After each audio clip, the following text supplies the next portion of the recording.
Segundou, galera! Vai! Jova! Você conhece essa? Gypsy Kings, lógico. Muito boa noite, galera! Vamos que vamos, é segunda-feira, é março, é o melhor programa de esportes do dia a dia da sua televisão. Eu não posso falar que é o melhor programa de esportes, também tem mesa redonda, o coração fica dividido, né? Mas o Gazeta Esportiva é o melhor programa de esportes diário, que chega aí no final da sua tarde para trazer alegria, para trazer informação, para trazer debate com essa turma. Meu Deus! E quem me acompanha no programa de hoje cedo. é essa duplinha dinâmica. Jesus! Pedido feito. Tentaram nos separar, Osmar Garrafa. Silver falou assim. Mas eu mexi os meus pauzinhos nos É. bastidores. Tava tão bom, tava numa O paz. gênio da lâmpada, ele falou, tô com saudade das uma garrafa. Puts. Pois não, o que tá ao nosso alcance a gente faz, não é mesmo? Então hoje tem essa super dupla com polêmica, com pimenta, esse pão com manteiga aqui, essa dupla aqui, né, que dá liga. Boa noite, meninos! Começa a semana com muita novidade. Osmar Garrafa, Alexandre Silvestre, José Paes, na Federação Paulista de Futebol, lá na sede, trazendo notícias quentinhas do São Paulo e tudo sobre a definição dos horários e datas das quartas de final do Paulistão. Acha que acabou? Imagina, o Salazar marca presença no Parque São Jorge, com as últimas do Coringão. Tem notícia boa do Corinthians, Salazar? Fala que tem! Nossa, na redação hoje ele tava com umas pilhas de anotações, assim, ó. Olha, tem muito mais. Daqui a pouco, tá? Fica aí, a gente já volta. Antes tem dicas. Bora falar do Paulistão? Eu começo por aqui acionando a Marina Buffon na nossa redação. Boa noite, Má. Traz tudo do Santos para nós. Boa noite, Michele, para você, para todo mundo. Um ótimo início de semana aí para o pessoal que está assistindo o Gazeta Esportiva nesta segunda. Pois é, o Santos conseguiu essa virada aí no sábado, 3-2 em cima da Inter de Limeira. Já estava classificado bem antecipadamente, aí com 4 rodadas de antecedência, mas confirmou realmente aí a segunda colocação na classificação geral, com 25 pontos. E aí, o técnico Fábio Carille fez uma avaliação do que foram esses 12 primeiros jogos, com esse time bastante reformulado sob o comando dele. Eu acredito muito no grupo, porque na hora que precisou, né, até fazer 21 pontos aí, até fazer 18 pontos, na verdade. A gente jogou muito bem pelo período de trabalho, os clássicos que a gente fez, o segundo tempo contra o Palmeiras. Então, isso me dá uma tranquilidade aí para saber que na hora que pegar mesmo, a gente vai estar num nível de concentração muito grande. E a gente bastante concentrado já mostrou que é muito diferente, que a gente vai estar muito mais perto das vitórias. Só para a gente lembrar aqui rapidamente como é que foi essa campanha até agora do Peixão, olha só, em 12 jogos foram 8 vitórias, 1 empate, 3 derrotas, e aí a gente lembra que nos 8 primeiros jogos do Santos no Campeonato Paulista venceu 6, exatamente esses 18 pontos aí que o Carille mencionou, foram jogos aí que o Santos jogou num alto nível, conseguiu essa classificação de forma antecipada com 4 rodadas, volta para as quartas de final, algo que não acontecia desde 2020, então realmente o Santos fazendo aí um bom Paulistão e venceu o Corinthians, venceu o São Paulo quando conseguiu essa classificação antecipada e perdeu para o Palmeiras, mas realmente fez um segundo tempo aí bastante promissor, vamos dizer assim, viu, Mi? Legal, Má. Muito obrigada. Fala, Silver, o que você quer comentar?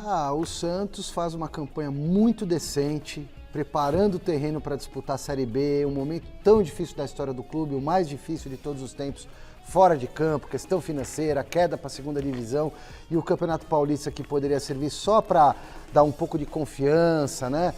Pode ser algo até maior, impulsionar o Santos rumo a uma volta à primeira divisão no Campeonato Brasileiro, o que eu acho que irá se configurar ao longo dessa temporada, até com certa tranquilidade.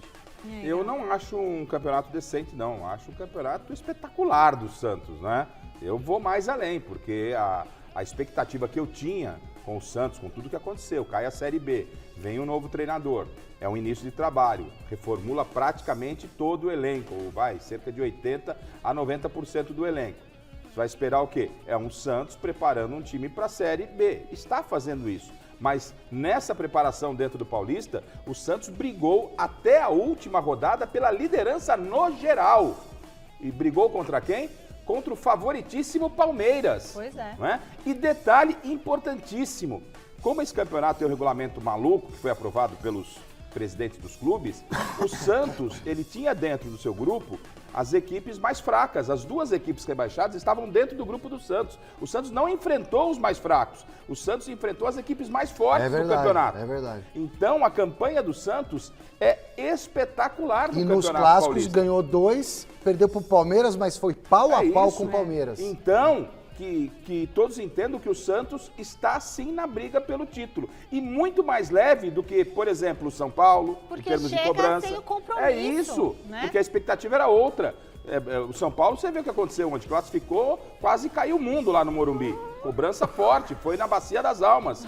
O Palmeiras tem a cobrança de ser realmente favorito a conquistar tudo.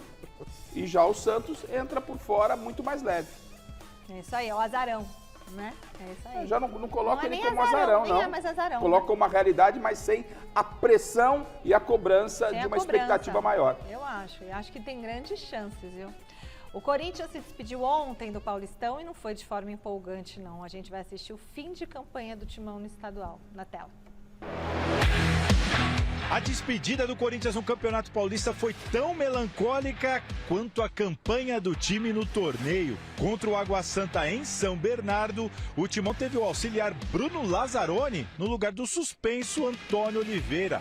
Em campo, muitos reservas e jovens promessas da base. Afinal, Palácios, Fausto e Coronado estão no DM, Gustavo Henrique suspenso. E o técnico português ainda resolveu nem relacionar Cássio, Fagner, Ranielli, Maicon e Yuri Alberto. O resultado disso foi uma superioridade clara do time de Diadema, que só não abriu o placar no primeiro tempo porque Bruno Xavier não estava com a pontaria em dia. E quando a bola ia entrar, Hugo salvou o Timão em cima da linha.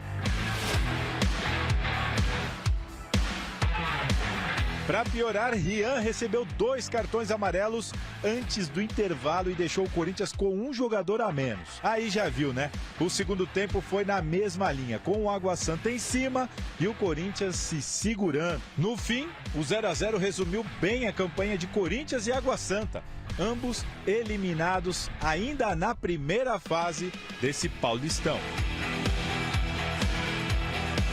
Agora o Corinthians direciona sua preocupação para a Copa do Brasil. Na quinta-feira que vem o Timão voltará a campo, aqui, de novo no estádio 1º de maio, mas dessa vez para encarar o São Bernardo em jogo único e que um eventual empate leva a definição da vaga para os pênaltis. Foi uma decisão nossa, uma oportunidade para os outros atletas que estão treinando ao longo desse período que está conosco. Oportunizá-los no contexto de jogo, um jogo difícil, porque o adversário ainda tinha pretensões na competição.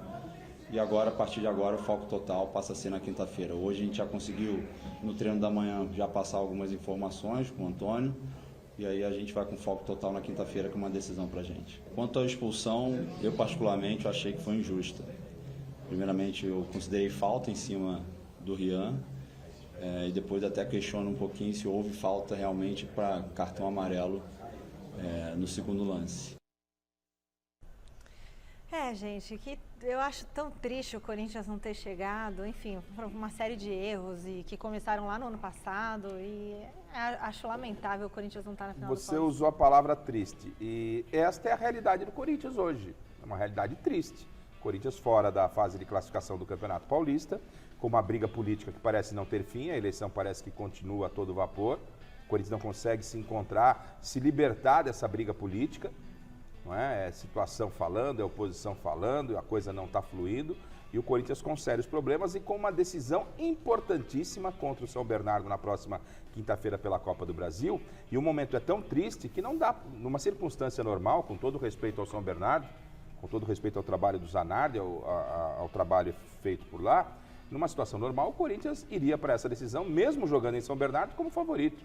E não dá para cravar como o Corinthians favorito na próxima quinta-feira. Não dá mesmo. O Corinthians pode até passar, tem potencial para passar. O Antônio Oliveira chegou, está tentando colocar a casa em ordem, mas o Corinthians deve ter dificuldades na próxima quinta-feira. Eu não cravaria todas as minhas fichas como o Corinthians passando. Acredito que vai até passar, mas é a realidade triste do Corinthians e a campanha no Campeonato Paulista, você pode usar o adjetivo que você quiser. Para mim foi vexatória, foi vergonhosa. Se você tirar a camisa do Corinthians e botar no São Bernardo, né, talvez você não sinta tanta diferença. Eu vou até além. Para mim, o São Bernardo hoje, time, é mais time que o Corinthians. Né? E o Corinthians não pode acumular um segundo vexame. Fica de fora de um Campeonato Paulista, primeira fase, que é feito para os grandes classificarem, né? E fica de fora também de uma Copa do Brasil. O momento é muito delicado dentro e fora de campo. E que experiência tá tendo o Tonhão da Fiel, hein, cara? Porque ele cai num gigante monstruoso como o Corinthians, com essa torcida, com essa pressão. Conta do recado. Com esse monte de bucha fora de campo, diretoria, presidente, dívida. Ele tá pegando e eu uma acho terra que arrasada ali pra dar terra um jeito arrasada, no nossa negócio. senhora, e uma pressão muito grande. Mas eu boto fé no taco desse cara. Eu acho que ele vai dar jeito no Corinthians. Bom, se a despedida do Corinthians em campo foi morna, nos bastidores as polêmicas estão fervendo. Olha lá! Quem chega agora é Thiago Salazar sobre a briga na justiça do Timão com o Rojas. Temos outros capítulos, Salazar. Essa questão acaba envolvendo o antigo e também o atual presidente do clube, não é isso?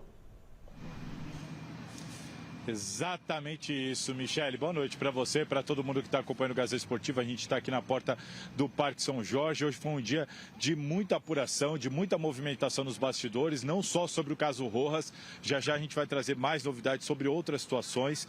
Mas falando especificamente do Rojas, a coisa acabou indo por um caminho que a gente já imaginava, né? A gente já tinha comentado, inclusive, aqui no programa, sobre a possibilidade do Rojas ir à FIFA. E isso se confirmou. Matias Rojas foi à FIFA para acionar o Corinthians e ele pede o valor integral do contrato que ele tem com o Corinthians, ou seja, tudo que ele teria a receber do Corinthians até julho de 2027. Isso daí dá mais ou menos 40 milhões de reais. Tudo porque o Corinthians atrasou com o Rojas algumas parcelas de um acordo firmado agora em janeiro.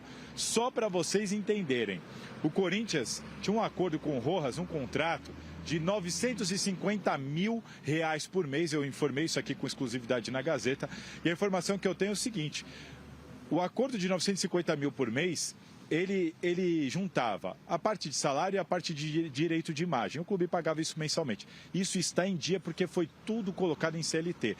E aquilo que o Corinthians teria a pagar de luvas foi colocado como direito de imagem para o Corinthians pagar, e aí nem é mensalmente, coisa de parcelas trimestrais. Tudo bem, o Corinthians virou o ano devendo 5 milhões para o Rojas. O Augusto Melo assumiu a presidência e fez um acordo com o jogador para pagar.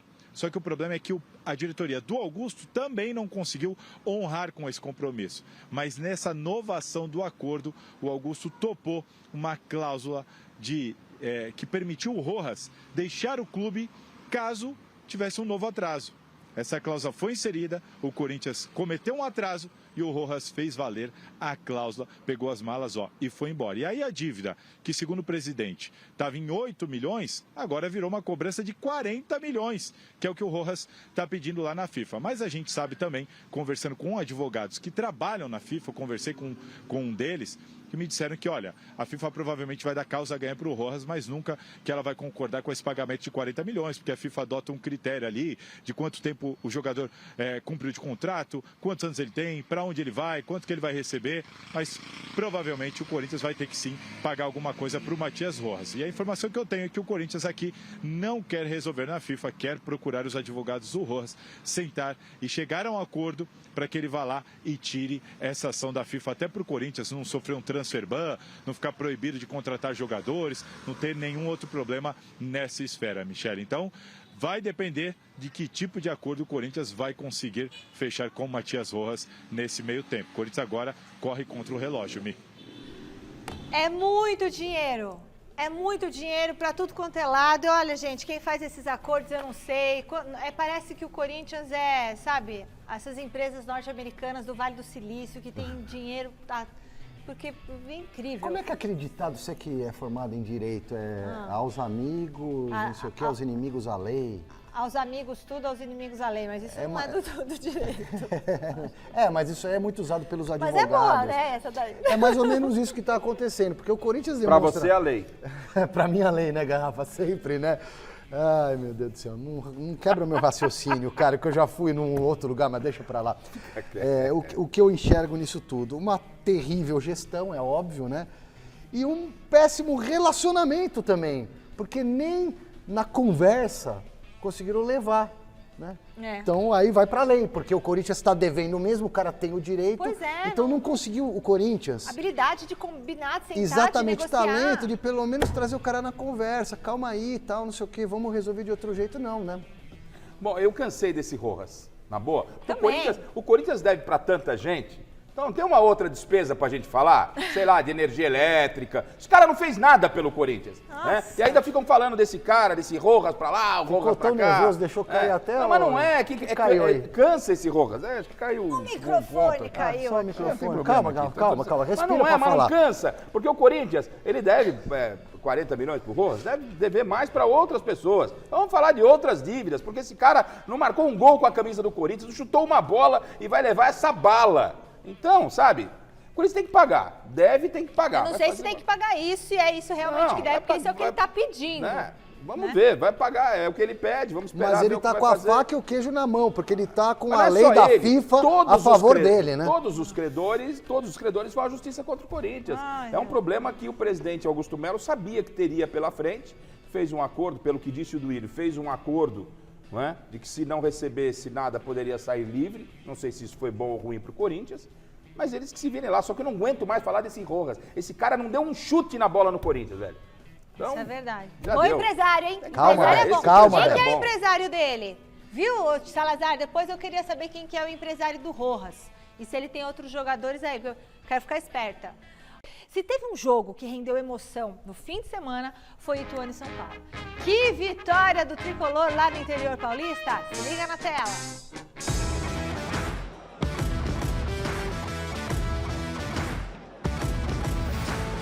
Bastava uma vitória simples contra um dos piores times do Paulistão desse ano para o São Paulo garantir vaga no mata-mata do campeonato estadual sem depender de ninguém.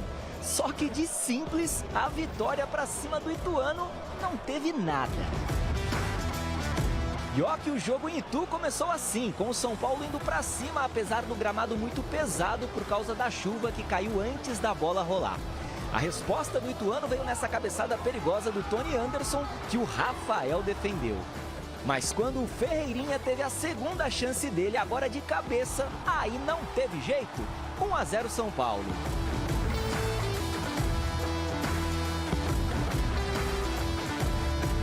Gol de cabeça lá, gol de cabeça cá. O Zé Carlos aproveitou o cruzamento do Vinícius da direita e deixou tudo igual. 1-1. O empate em Itu e as vitórias parciais do Novo Horizontino e também do São Bernardo, que jogavam ao mesmo tempo pelo grupo do São Paulo, chegaram a deixar o tricolor fora do mata-mata do Paulistão por um período de 4 minutos. Só que ainda no primeiro tempo, o Luciano recebeu do Igor Vinícius e marcou o segundo do São Paulo.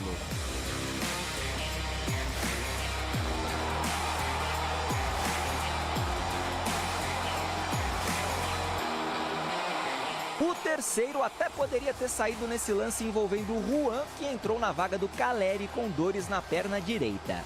Quem não desperdiçou mais uma chance foi o Zé Carlos. Gol do Ituano aos 43 da etapa final e São Paulo de novo momentaneamente fora do Paulistão.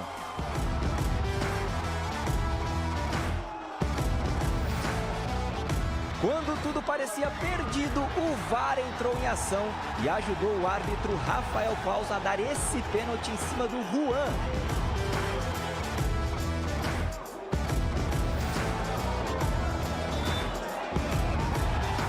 O Lucas chamou a responsabilidade e tirou o tricolor do sufoco. O fato é que eu não vou entrar no mérito da questão, mas existia 3 ou 4 pessoas no alambrado que eu conheço. São alguns desafetos que a vida nos dá e o futebol também.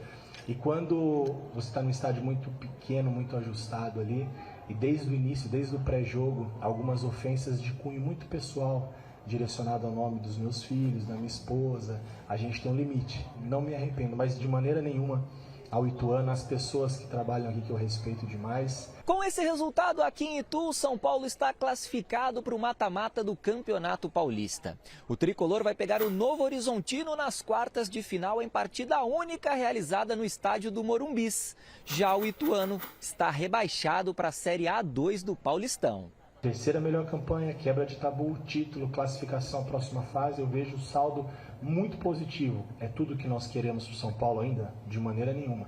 Mas a gente está num caminho, é um processo de construção para uma temporada e não para uma competição. Um político homenagem. Epa! Opa! Bom, olha que estamos aqui ao vivo e ele está fazendo já uns comentários picantes aqui fora do ar. Seguinte, vamos chamar o José Paz? José Paz está lá, direto do Morumbis, com as últimas informações pra gente. Não, ele está em frente à sede da Federação Paulista de Futebol, não é no Morumbis, ele está na frente da sede da Federação. O que você está fazendo aí, Zé, hoje? O que você separou para nós? Fala, Mi, beijo grande para você, abraço aí para todo mundo que vai acompanhando mais uma edição do Glorioso Gazeta Esportiva. Hoje aqui rolou o Conselho Técnico da Federação Paulista de Futebol para serem escolhidos aí os horários das partidas das quartas de final, os locais, os estádios, né? Daqui a pouquinho a gente vai falar sobre tudo isso, já está tudo definido, locais, datas, horários. A gente vai passar tudo certinho para vocês que estão acompanhando aí o Gazeta Esportiva em relação às quartas de final do Campeonato Paulista.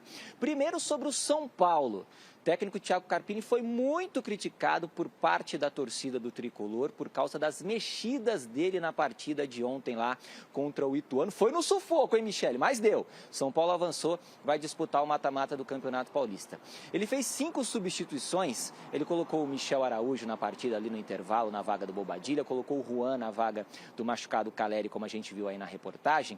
Mas as alterações que causaram assim um rebuliço na torcida do São Paulo foram 3. Quando ele coloca o Rames Rodrigues num campo super pesado, coloca o Rames no lugar do Ferreirinha, coloca também o Rafinha voltando de lesão num campo pesado, de chuva, né? Tinha chovido muito na cidade de Itu antes da bola rolar, o Rafinha entra na vaga do Igor Vinícius. E quando ele tira o Luciano e coloca o Diego Costa, vai para uma formação com 3 zagueiros, o São Paulo, é bem verdade, vencia o jogo, ele tenta segurar o resultado, mas estava completamente aberto, tanto que o Ituano chegou a empatar, depois, é bem verdade, o São Paulo consegue a vitória. Então vamos acompanhar aí Thiago Carpini falando sobre todas essas modificações, substituições que ele fez durante o jogo, se explicando para a torcida do São Paulo. Pode rodar.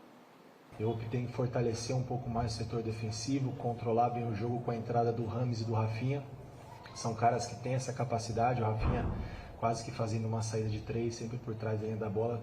Ficaria um jogo seguro, ele já com 25, 30 minutos, se eu não me engano, eu fiz essa mexida. Então caminharia para um final mais tranquilo, que até então era o que se apresentava o jogo no segundo tempo, né? De forma mais tranquila e mais controlada. O Ituano não pressionando muito a nossa saída, a gente também não querendo correr riscos, sabíamos, né, o que valia para nós essa vitória e essa classificação. Eu não acho que o time ficou mais lento, a ideia era controlar o jogo, eu prefiro usar dessa maneira, até porque o Rames, quando ele entra, ele controla o jogo. Eu acho que o gramado também não tem favorecido até da sua melhor atuação, que foi os 2 últimos jogos que ele participou. Hoje você vê que um tempo a mais dentro do que nós programamos para ele, mas o gramado, sem dúvida, deve ter atrapalhado um pouco, né? O jogo mais lento, mais pesado. Então a ideia não era deixar o time mais lento, era controlar o adversário em cima da estratégia de cada tempo, de cada situação do jogo, que a gente entendia que era o melhor para o São Paulo. Então tá aí o técnico Thiago Carpini se explicando aqui no Gazeta Esportiva para o torcedor São Paulino. Então vamos colocar aí na tela, diretor Luiz Ricardo Fini, os confrontos das quartas de final do Campeonato Paulista, já super definidos, datas, horários, locais. Então o Palmeiras vai receber aí a Ponte Preta na Arena Barueri no próximo sábado às 18 horas. No domingo teremos mais 3 jogos, teremos mais 3 partidas. Então, o Red Bull Bragantino lá no Nabizão vai receber a Inter de Limeira em confronto que acontece às 4 horas da tarde. Depois, às 18 horas no Morumbis, teremos o São Paulo em campo contra o Novo Horizontino. E depois, às 20 horas mais 15 minutinhos, o Santos recebendo na Vila Belmiro a Portuguesa de Desportos. E é claro que você vai acompanhar toda a cobertura desses 4 jogos no Mesa Redonda, ao vivo no próximo domingo. Toda a cobertura completíssima, é claro, aqui na TV Gazeta, né, Michele? Devolvo para vocês poderem debater todos esses assuntos. Daqui a pouco eu volto. Bom, falando agora das finais, o que vocês esperam para essa... Posso começar Pode. com São Paulo? Pode. Com São Paulo, antes da gente falar das finais? Sim. O que eu analisei de tudo que vi nesse jogo do São Paulo. Não gostei da estratégia, não gostei da postura dos jogadores. O São Paulo quase foi punido pela bola, mas foi salvo pelo gongo, naquele pênalti que para mim aconteceu. Agora, quando o São Paulo faz 2-1 principalmente, botou o resultado debaixo do braço e cozinhou o Galo, que é o apelido, inclusive, do Ituano. Um dos piores times do campeonato, né? E o São Paulo sentou em cima do resultado, podendo ser punido pela bola, como acontece no futebol, muitas vezes. E mereceu ser punido pela bola, mas caiu do céu um pênalti no último lance para o Lucas classificar o São Paulo. Não gostei em nada da postura do Carpini e dos jogadores. Eu coloco os jogadores também aí na conta. O São Paulo, Garrafa, só foi jogar para valer quando tomou o 2-2. Nos últimos 2-3 minutos, jogou que foi uma maravilha. Atacando pelos lados, bola na trave, pressão. Por que não fez isso no começo? Então, foi um São Paulo decepcionante ontem, essa é a palavra. O São Paulo, ele tinha tudo, a expectativa é de que se classificasse com facilidade. Ele pegou uma das piores equipes, se não a pior equipe do campeonato, a equipe rebaixada, que só tinha feito até então 3 gols em toda a competição. O São Paulo conseguiu a proeza ontem de tomar 2 gols do Ituano. O Ituano, vejam só, fez 3 gols durante todo o campeonato. E só ontem o São Paulo tomou 2 gols do fraco Ituano, que foi rebaixado à Série B. O Carpini se equivocou nas alterações e, mais que isso, se equivocou nessa história de que tentar controlar jogo contra o Ituano. Tentou controlar da pior maneira possível. Eu não vou entrar nesse aspecto. Ele colocou 3 zagueiros para se defender. Porque você pode jogar com 3 zagueiros, mas ser ofensivo. Não é? Mas ele de fato tirou atacante e botou zagueiro. Não pode vir a explicação que for. A tática, as linhas. Você tira um atacante e põe um zagueiro, você está querendo defender o resultado, cara. Entendeu? Para mim é óbvio. Não necessariamente você pode ter 3 atacantes, só que a postura do São Paulo foi totalmente defensiva com essa alteração. Foi uma alteração extremamente infeliz. Eu não estou sendo tão simples no aspecto de ele tirou um meio atacante e colocou um zagueiro. Não. Além dele ter feito isso, a postura foi realmente de se defender. Quando ele veio na coletiva e fala que vai querer, era a ideia controlar o jogo, você controla o jogo estando no campo de ataque do seu time, no campo de defesa do adversário. As aspas, classificação heróica. Não é? Gente. Então o São Paulo realmente ontem foi salvo pelo gol, como disse Silvestre, se classificou na Bacia das Almas. Esse pênalti aí, para mim, nenhuma dúvida. Não sei se para você ficou dúvida. O Carpini, a impressão que eu tenho é que está sentindo a pressão do São Paulo. A gente comentou ontem no Mesa. O André Galvão, que foi nosso convidado aqui, o Michel Basso, falaram, acho que no jogo contra o Bragantino, aquele jogo que o São Paulo acabou ganhando no finalzinho, Inclusive tem uma sonora do Michel aqui agora. Então, mas por exemplo, né, o pessoal comemorando, o Carpini comemorando como se fosse uma final de campeonato. E ontem o Carpini estava sendo pressionado por... Para mim é pênalti, aí não tem nenhuma dúvida. E as pessoas comparando esse lance com o lance do Luciano. Não. O Luciano, naquele clássico contra o Palmeiras, ele tá fazendo um pivô, o zagueiro não vai marcar de longe, né? Marcou, para mim não foi nada no Luciano. E agora, o Juan, gente, ele tá na frente do zagueiro, preparado para arrematar. O zagueiro nem toca na bola, toca na perna do jogador do São Paulo. E o Carpini está sentindo a pressão, porque, se ele vai se incomodar com 3, 4 pessoas da numerada, que são que ele ficou fazendo desafetos, assim. Agora, para mim também é uma mini polêmica tão barata essa. Nossa, ele desrespeitou. Cara, tem 3 caras enchendo o saco dele, xingando o jogo inteiro. Ele disse que eram figurinhas carimbadas já de mas assim, eu não estou dizendo que isso não deve acontecer no futebol. Ele só fez isso, tá? Ele não ofendeu ninguém. Não estou reclamando. Por favor, ele não fez nada demais. Não estou nem reclamando da resposta dele. Só estou dizendo que, por exemplo, ele deu importância a algo tão irrelevante que é normal da arquibancada, da numerada, fazer pressão no adversário, né? Demonstra que ele está sentindo pressão mesmo. Muito bem, e ontem no Mesa Redonda, o programa recebeu o ex-jogador Michel Bastos. Olha, repercutiu, hein? Com passagem por clubes como Palmeiras, São Paulo, o ex-atleta criticou o atual treinador do Tricolor. Criticou o Carpini. Vamos assistir. Pós-jogo eu falei com alguns São Paulinos e todo mundo falou a mesma coisa do porquê de ele fazer essa mudança, não entendeu o porquê disso. Eu especificamente não gostei dessa mudança dele. E assim, eu não acho ele um mau treinador. Sim. Mas também não acho que seja o treinador pro São Paulo hoje. Nós temos 3 ex-jogadores. Desculpa, Michel. Nós temos 3 ex-jogadores na bancada e a pergunta vale para vocês no sentido de quando acontece esse recuo, um time extremamente superior, é mais do jogador ou às vezes vem ordem do banco de reserva? Não, lógico. Não, acho que, a gente jogou bola, a gente sabe. A gente tem uma hierarquia. O treinador tá ali, ele manda marcar pressão, ele manda recuar, ele é o mestre, ele que administra aquilo tudo. Então aquilo ali com certeza partiu do Carpini, partiu dele, né, de recuar. E o time como o São Paulo, com todo respeito ao Ituano, claro. Mas é uma equipe que ficou em último do Campeonato Paulista. O Luciano faz o gol, você vai recuar? Bom, fala. O que você acha? É o que o torcedor do São Paulo... O Miller também. O que o torcedor do São Paulo pensou. O Miller já vem falando há muito tempo. O Carpini teve um comportamento ontem, com todo respeito, de um técnico de um time pequeno. Pequeno.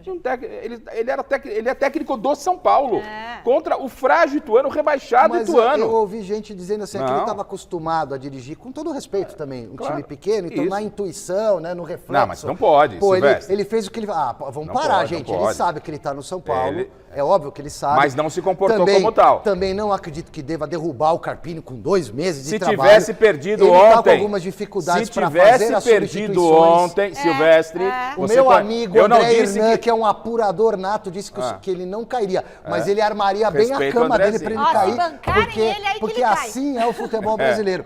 Mas o Carpini precisa melhorar, principalmente as substituições. Não vamos subjetivar, não vamos subjetivar. O São Paulo se classificou, mas eu tô com o Miller. Acho que se tivesse perdido a classificação ontem, como foi, não daria para segurar. Parte da torcida do São Paulo, que está inclusive aqui nas minhas redes sociais, nos meus grupos de trabalho e de torcida, tá querendo a cabeça do Carpini. Eu acho que a gente precisa dar um pouco mais de tempo. Vamos devagar. Deixa eu dar um recadinho. Tá no ar a minha participação no podcast do Luiz Andreoli. Fala com o Andreoli lá no YouTube. Então tá todo mundo mais do que convidado para assistir. Fala com o Andreoli. E foi muito bacana participar. E até a Xuxa, a rainha Xuxa Meneghel, mandou mensagem pra gente. Então, um beijo, Andreoli, e um beijo pra minha inspiração, a Xuxa. Vamos falar do Palmeiras? Abel Ferreira se manifestou pela primeira vez sobre as críticas que ele recebeu de dirigentes do São Paulo depois do choque rei. Dá uma olhada. Eu só espero que as mesmas autoridades que me castigaram a mim por determinados comportamentos que eu tive, que sejam iguais com outros comportamentos semelhantes ou piores que também são feitos, que tomem as mesmas medidas, que eu não quero nada para mim, quero as coisas justas. Eu sou democrático, acho que em muitas questões tem a ver com isso. Eu não conheço esse senhor de lado nenhum, nunca falei com ele, se calhar é uma pessoa espetacular, entendo e aceito a emoção do calor do jogo, porque eu próprio quando chutei o microfone, ninguém quis saber porque é que eu chutei o microfone. E não fui o único que chutei o microfone.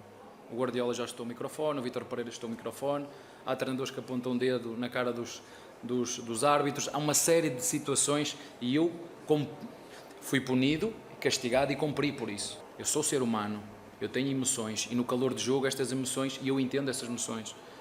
Eu peguei num telefone de um jornalista que estava num sítio onde não devia estar, não o mandei para o chão, não o parti, cheguei, entreguei-lhe o telefone, pedi-lhe desculpa e fui punido por isso. E eu quando infrinjo as regras no futebol, o SJD, não é? É assim que se chama?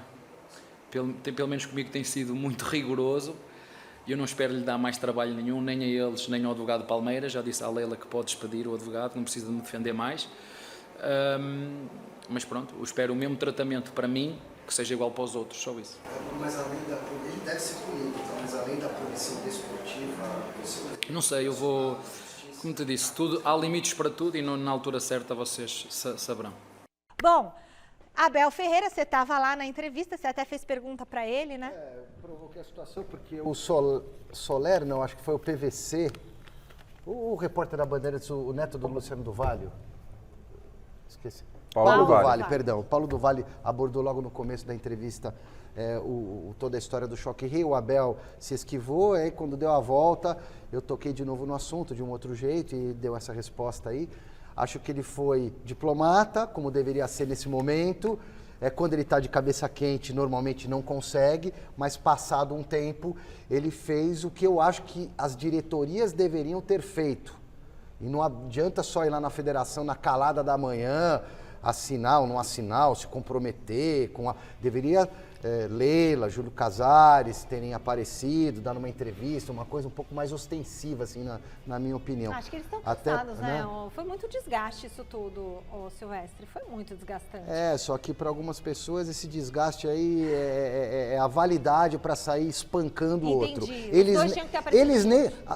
Eu não estou generalizando, tá? Mas torcedores violentos, que não são torcedores, nem precisam de pretexto, né? Com um pretexto desse fica mais fácil, se é que vocês me entendem. Eu estou sendo irônico, tá, pessoal? Então, assim, tudo que o Abel falou demonstrou um lado diferente. O Abel disse que está procurando melhorar, que esse ano foi só um cartão, que a presidente do Palmeiras pode até mandar embora o advogado lá, dispensar, porque ele não vai precisar mais do serviço do advogado. Eu quero ver semifinal se der um São Paulo e Palmeiras. Na final, se tivermos mais 2 jogos São Paulo e Palmeiras, se essa calmaria vai permanecer. Não, claro que vai voltar. Então, ele falou que ele é o mais competitivo. Você tá me entendendo? Ele vai chutar copinho, ele vai reclamar. Ou seja... não vai mudar, mas isso aí é o jogo. Isso é o jogo, ele tá tentando gente. melhorar, tomara, né? Tomara. Eu acho que foi legal o que disse o Abel, acho que foi legal, né? Coisa, não definiu, não foi claro se vai a Justiça Comum processar o Belmonte ou não. Agora parece que tudo fica... Tava Abelzinho, paz e amor. Eu quero ver Palmeiras e São Paulo se der fase semifinal no Paulista ou se derem 2 jogos na decisão do título. Essa calmaria acaba, viu, Michele? Acaba. Volta tudo de novo. Volta tudo. Mas dentro de campo, com os nervos, já falei 1 trilhão de vezes, o futebol é uma batalha até psicológica, ali, dentro das 4 linhas, e eu abro uma exceção para a área técnica, então eu incluo o técnico como personagem do jogo. Claro. Até mesmo no pós-jogo, ali na entrevista coletiva, mas um dia depois, 2, dá para resfriar, né? Resfriar os ânimos. Belmonte, se você, eu acho que não vai fazer, mas se ligar pro Abel, desculpa aí, português, eu exagerei, cara. Vamos tomar aí um vinho do Porto, comer um bolinho de bacalhau e tá tudo certo? E dar um bom exemplo. Foi mal, passei. É que você é chato pra caramba, você reclama pra caramba, a gente também fica... Pronto, resolveu. É muito mimimi também. Bom, vamos pro Parque São Jorge novamente com o Salazar. Salazar, tem mais um jogador acionando... não. Isso aí. Agora trocamos de jogador, legal, pô.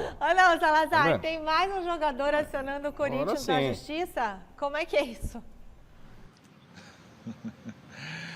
Olha, Michele, eu vou falar para vocês que mais jogadores devem acionar o Corinthians na Justiça.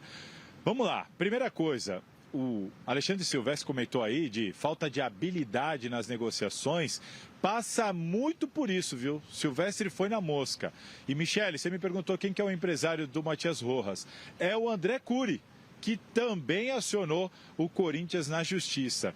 E agora eu vou trazer a informação do Giuliano, que na sexta-feira passada também acionou o Corinthians na Justiça, cobrando até um valor pequeno aí, cerca de 8 parcelas de R$213 mil, dá mais ou menos 1,8 milhão de reais aí relacionado a direitos de imagem que o Giuliano está querendo receber. E sabe o que todos eles têm em comum? O André Cury e o Giuliano e talvez os que estão por vir, porque hoje eu soube que é muito capaz que Gil, Renato Augusto e outros jogadores também procurem a justiça, porque todos eles estão alegando uma falta de conversa, a ausência de conversa, de sentar para tratar sobre as dívidas. Um dirigente até falou para mim, olha, Salazar, quando você tem uma dívida, atenção e satisfação fazem toda a diferença.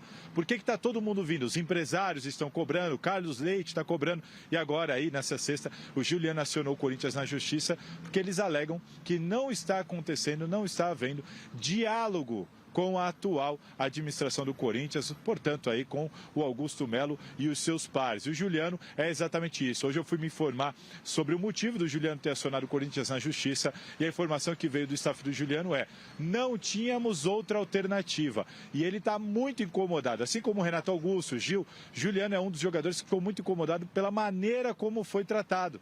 Porque a diretoria aqui do Augusto Melo não procurou por esses jogadores, não renovou e não procurou pelos jogadores. Então nem conversou, nem para agradecer, nem para informar que não ia querer contar com eles, nada.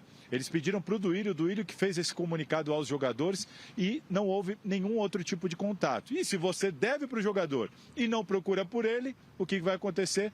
Falta diálogo e o jogador vai para a Justiça. E é por isso que o Juliano foi para a Justiça e é por isso que, muito provavelmente, em breve, talvez, Renato Augusto, Gil e outros jogadores procurem a Justiça. Porque o Corinthians, até agora, não procurou por nenhum deles. Mandou o Duílio dispensar e, ó, aquele abraço. Aí vai ficar difícil, né, gente?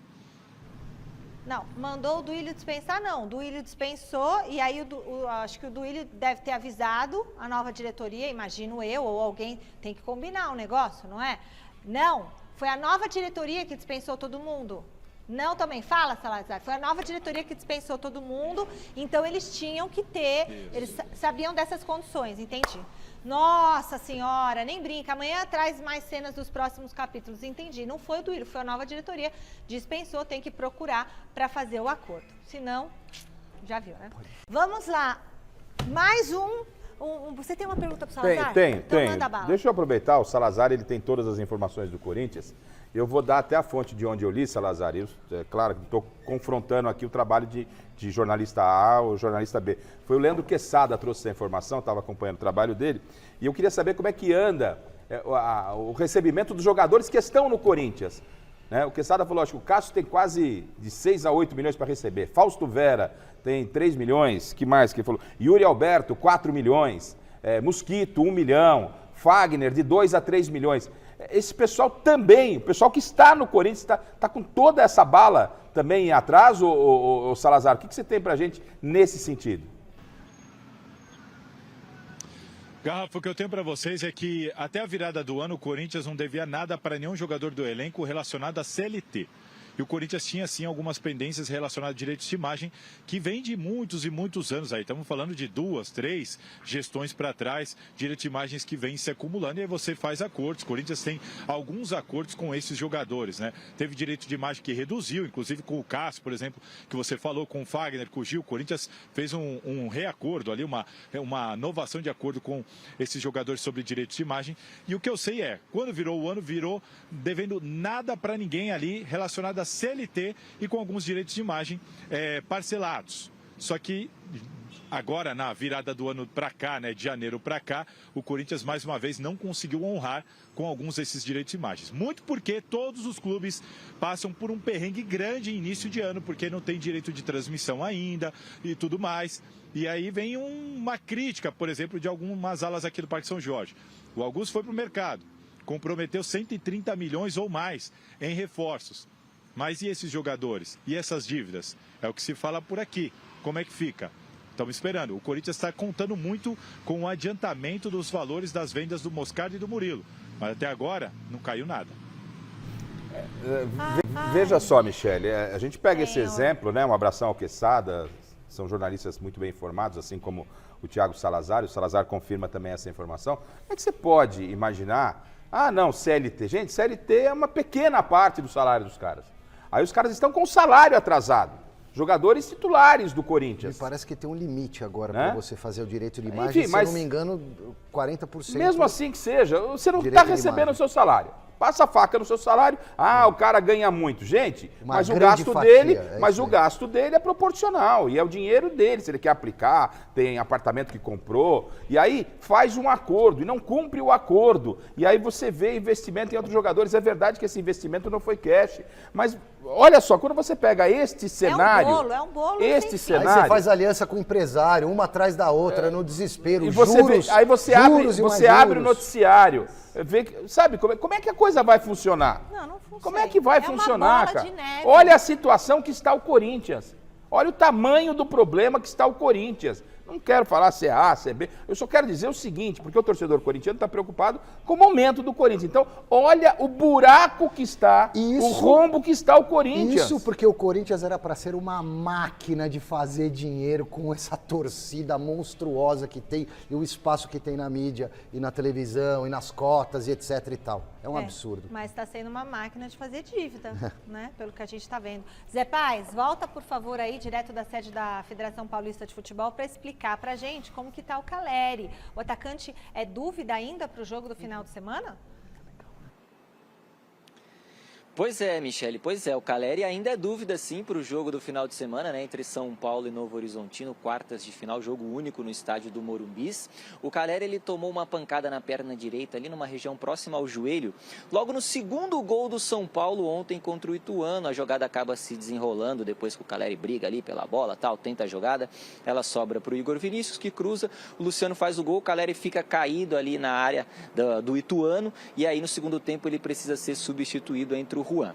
Informação que me passaram hoje é que o Caleri, ele passou por um exame de imagens agora à tarde, na tarde desta segunda-feira, e ele vai ser reavaliado amanhã no CCT da Barra Funda, bem próximo aqui à sede da Federação Paulista de Futebol, para aí sim o São Paulo saber se ele vai ter de fato condições de jogar essa partida contra o Novo Horizontino ou não.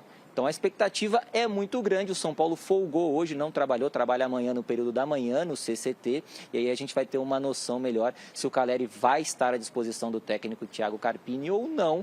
Quando o Caleri não joga, geralmente o Carpini coloca o Juan, mas agora o André Silva será inscrito no Campeonato Paulista e vai poder defender o São Paulo, ele que é um reforço vindo aí lá de Portugal. Michele, beijo grande, devolvo para você. Obrigada, Zé. Um beijo grande pra você. Turma, acho que tem tempo, não? Acabou. Ó, o Juan foi bem, tá? O Apito criticado árbitro. Juan foi bem no finalzinho Fim do de jogo. jogo. Salvou o São Paulo. Mas calma que amanhã tem mais Gazeta Esportiva. Beijo.